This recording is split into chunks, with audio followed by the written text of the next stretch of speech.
says, apparently we are live. We are live. And how excited I am to have a very, very dear friend of mine with me today. The always enthusiastic, never shy to say what's on her mind, always poignant, Meakin Conrad. A big hand for Meakin, you bet. Thank you for having me today. No, thank you for being here. I'm Robert Mandelson, the creator and facilitator of powerful play experiences, positive workplace mental health for teams, not teen, but for teams.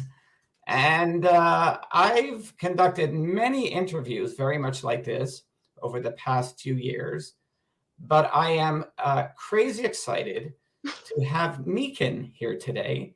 Always poignant you are, And once upon a time, you and I were talking about something that you call generational mental illness. What makes you an expert in generational mental illness, and what is generational mental illness? So I'm not exactly an expert, but I did study it in school and I saw it in my own personal experience. Yes. Generational mental illness is the idea that your mental illness is a genetic feature, and that genetic feature is passed down through families. And mental illness is very much affected by your coping mechanisms, the way that you process any stressors in life. So down the family line, you learn through seeing, through your parents' behavior. So you see how they react with two stressors and you see what their coping mechanisms is, and you adopt it for your own. If they are maladapted to handle the normal stressing in life, then you end up becoming maladaptive as well. And if can I just politely interrupt? Yep. What does that mean? You become maladaptive as well, and does that come back to the term generational mental illness? Is there a link there? So it's the idea that you're adopting maladaptive coping mechanisms, so you're not able to handle normal life stressors. So you end up becoming burdened a lot easier than you would outside of if you had a better coping mechanism taught to you by a parent that was well-adjusted, someone who didn't suffer from mental illness. And that's why it becomes generational, because as you go down, more and more negative behavioral aspects are learned to each progeny. So go ahead. Go ahead. So personally, going back down the line, my great-grandmother did have depression. It's been recognized in all of her children. And now my grandmother, it has become especially noticeable ever since she had a stroke. And strokes tend to inhibit your ability to mask your emotions. And she's a very negative woman. And my mother is also very much a pessimist. She focuses on the negatives. Anytime something goes wrong, she's unable to look at it from a bright side. And that did get passed on to both her children, my sister and I.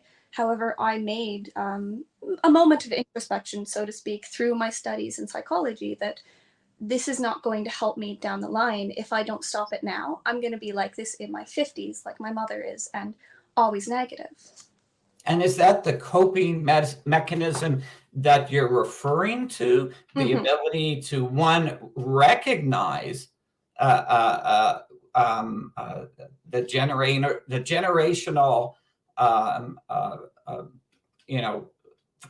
generational piece to all of this.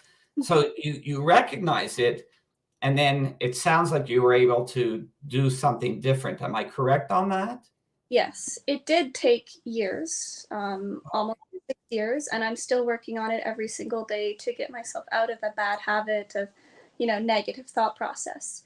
But coping mechanisms are basically any way that you try and cope with a stressor in life. It can be positive. You can have it. You can either talk to a therapist, and that's one of your coping mechanisms, is being able to release or vent that emotion, or it is building it up inside, or I'm trying to ignore it or forget about it. Like anything can be a coping mechanism because it's how you react to a stressor in life. It can be negative or positive. And typically those with mental illness tend to have more negative coping mechanisms that hurt them down the line. When you introduced this idea of generational mental illness to me, we also led into a conversation about the value of play at home or at work. Where does that fit in? Where does play fit in your opinion, as a coping mechanism? So it's very much a positive way for your mind to react to stressors. Playing for children, I mean, they look so happy the whole time. And the whole fake it till you make it is a very, very strong like saying, because you can literally force yourself or do something that makes you happy, and you become happier in the long run. And the more often you play, so to speak, the more happier you're going to be, and the better that you'll be able to face those negative stressors in life, because you'll have a bout of happiness to fall back on, if that makes sense. Wow, can you say that again? You'll have a what? Sorry, the more that you play, the happier you are, and the happier you are, the less stress affects you. And dopamine and serotonin is massive towards facing mental health. Um, it doesn't exactly cure it, but it definitely helps in the short term. And yeah, I think it's a very, very healthy thing to add to your everyday life. So tell me a bit about where play fits into your life, but also respecting a beautiful comment you said a couple of minutes ago, that you're on a journey, to master coping strategies, or to, become very comfortable and good at some of these coping strategies. And I loved what you said when you said that, because it drives home the message that this is not an overnight fix. It's not a one-off. So where does play fit into your long-term journey, or even does it fit into? Okay, so personally, I suffer from depression. And Well, the you way, don't, you don't.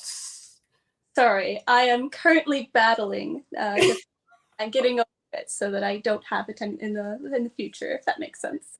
Well, the Canadian Mental Health Association here in Edmonton, taught me the words, or shared with me the words, I live with and manage. Wait, are you? I manage with depression. Yes. By the way, me too. Me too. Meakin and I, we're in the same club. We share the same membership. So personally speaking, my type of depression, because everyone is affected differently, mine goes more towards a lack of motivation. So for a few years there, I actually found it very difficult to get out of my bed. And this is part of the ongoing management of figuring out how to cope with it. And I found that adding a proper schedule to my lifestyle was very helpful. Like, I actually have to get out of bed at a certain time, otherwise I never will.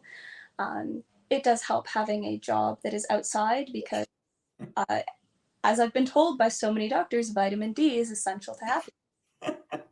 For me, for play, I've recently started getting into trying out new hobbies. When I was younger, I tried doing embroidery, and I dropped it for a few years, but I've recently picked it back up, and there's something very soothing about it, and I find it very fun. I personally like to dabble on the piano. I am no pianist at all. It's self-taught, but it's a version of me playing, because I'm not. It's not in a work setting. There's no expectation for results, but it's strictly for me. And I don't know about you, but personally, I really like going out at 11 p.m. and playing on a playground. Was that you I saw on the playground the other day? I said, I think that's Meakin. There's something like, I don't know, relaxing or just joyful, honestly. It's a nostalgia factor, perhaps, but being able to go on that playground, even though my knees were brushing the sand every time I walked, so fun. Wow. You rock, Meakin. Hold on a second. Hold on. Hold on. You rock, Meakin. You totally rock.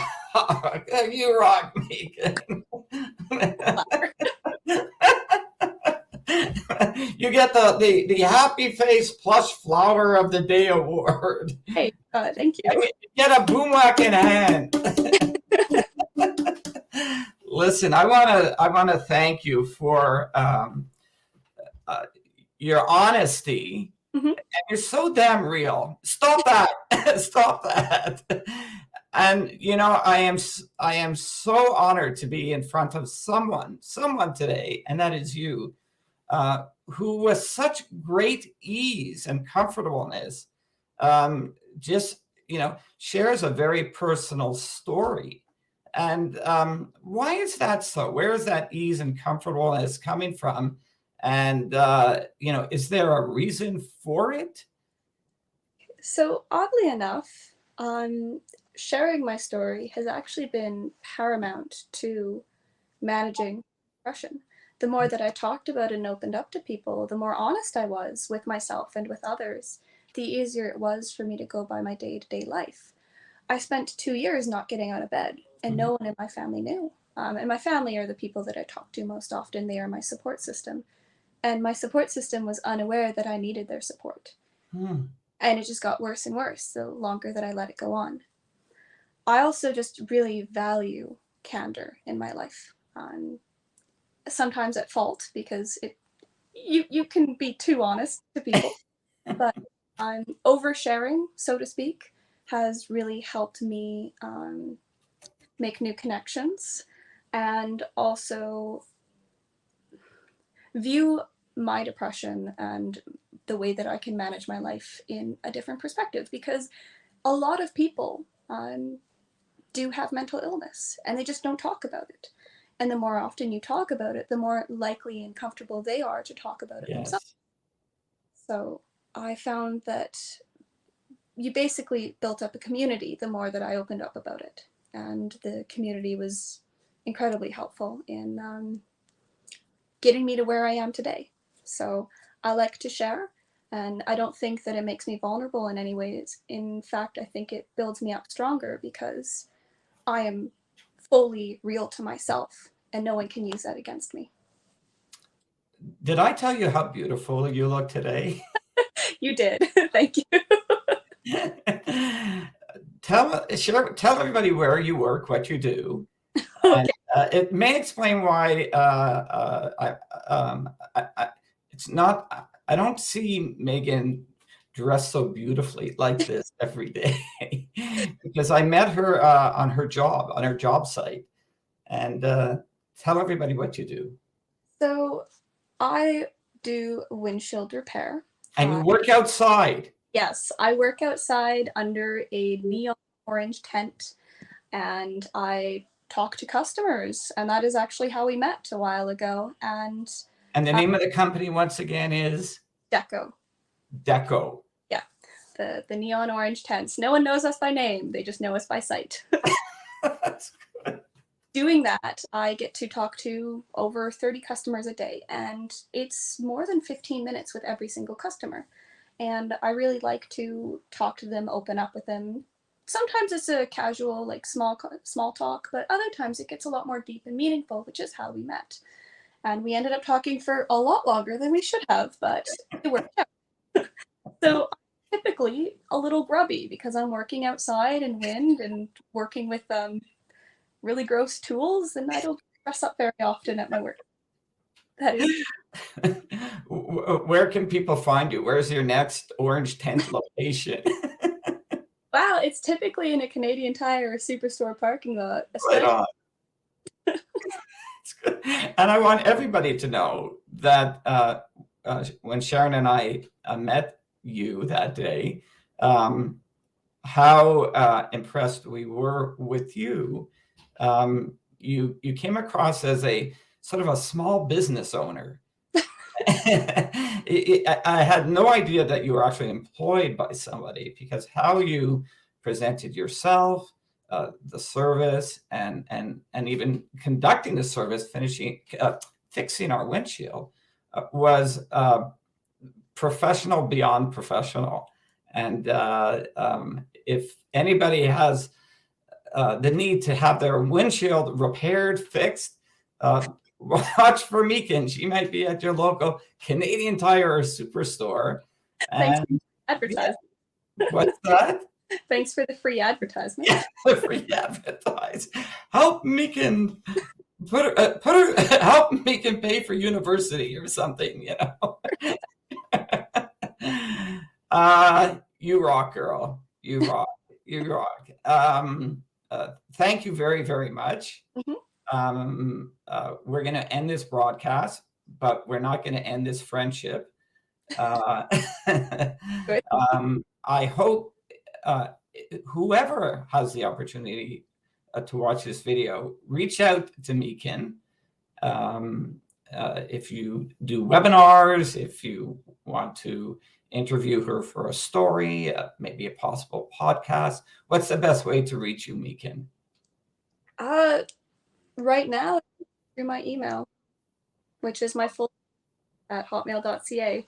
Okay, so it's Meakin, Conrad. So MEAKINCONRAD at hotmail.ca. hotmail.ca. Get in touch with Meakin. You're a celebrity. Thank you very much. This friendship is not over. I'm going to be stalking you, and I think we could do a lot more together. And I enjoyed being able to talk about this, which is why I said yes to an interview. Yes, and I adore the ease and comfortableness with how you share, and it's backed up. You know, it's backed up by just very thoughtful, perspectives on your own experiences, and we need more. We need more Meakins out there. Okay. All right. Bye. Okay. Bye-bye. Bye.